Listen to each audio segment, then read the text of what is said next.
Okay, so this is Jolie here for Seconds Out with Chris Bourke at the weigh-ins of Louis Lin versus Amin Jahanzeb. As I say, the fight's happening tomorrow. I'm not sure when this is going to go out, obviously.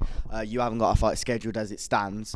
But yeah, we're going to kind of skip past why we're here today and talk about yourself, and obviously talk about the gym as well. We'll start off with yourself. How are you? How have you been keeping since your last victory? Yeah, good, mate. You know, had a couple of weeks off, had a little break, and just back in the gym waiting for another date now. What was it like kind of getting that victory? Obviously, super-bantamweight division's got some good talent, but on that night, what's the feeling like of just winning? Obviously, decision the last fight, but what was it like? Yeah, it was good because crowds are back now. So my last couple of fights have been behind closed doors. So, you know, we both sold a lot of tickets. It was a really good atmosphere, and it was just good to get the win against a good fighter. What do you make of the super-bantamweight division then? We know Brad Foster's tied up with the British. You know, who wins that fight? Yeah, it's a good fight. You know, the super bantams at the moment is full of like top fighters. With that fight, it's a real 50-50. I think I was surprised when Jason Cunningham beat Yafai.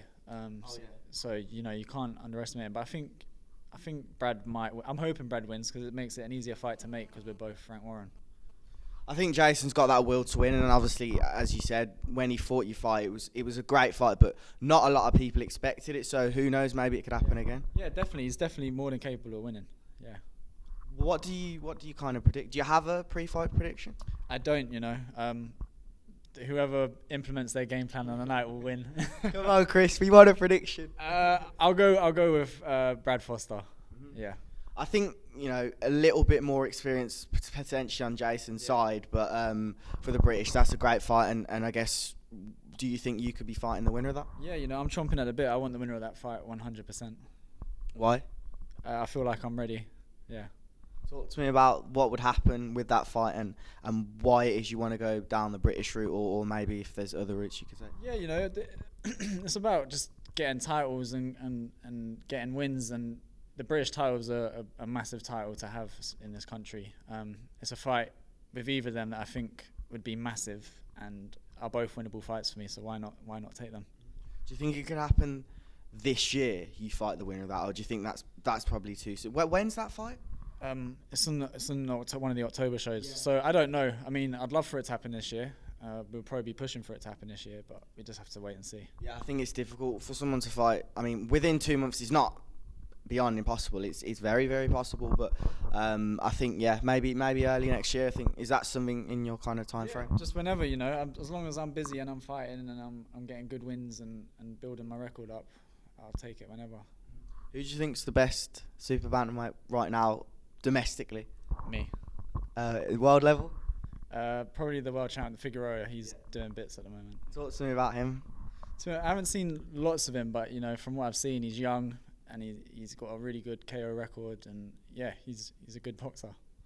Do you want to kind of remain at this weight until you get to that kind of level, and then potentially move up, or? Yeah, I mean, to be honest, I make the weight quite easy. Do you know, the weight for me isn't really a problem. I could probably, if I was really strict, maybe move down a weight, or I could comfortably make the weight above. But I think super bantam's the right weight for me, to be honest. Yeah. And we see people at weights, fighters at lower weights often move up, obviously. For example, like flyweights, they'll end up at like lightweight at the end of their career or something crazy like that. Do you think that's kind of something you'll do? Obviously, being at a smaller weight, you've got more flexibility in weights when you grow older and grow into weights. Yeah, potentially. You know, I've seen a lot of featherweights, and there's not, in terms of height, there's not much difference between me and them. I'm the same size as them. So yeah, definitely. And obviously, featherweight's got great domestic talent as well. I think light heavyweight's got the best domestic talent at the moment, best crop, but featherweight there's a lot as well. Obviously Lee Wood is there, and Louis Lin. Yeah, exactly, man. I'm buzzing for the fight tomorrow. What do you kind of make of, last question, Lee Wood, and just seeing domestic fighters around your weight being successful at world level? Does it make it kind of more realistic for you? Yeah, definitely. You know, Lee Wood's a great fighter. He's been down the gym sparring with Louis for this fight, so you know, I've seen his face a few times. I'm buzzing for him. It's just good to see British fighters win world titles. Have you sparred him? I haven't, no. Okay. Yeah. Interesting. Well, maybe we'll see a fight one day instead of a spar.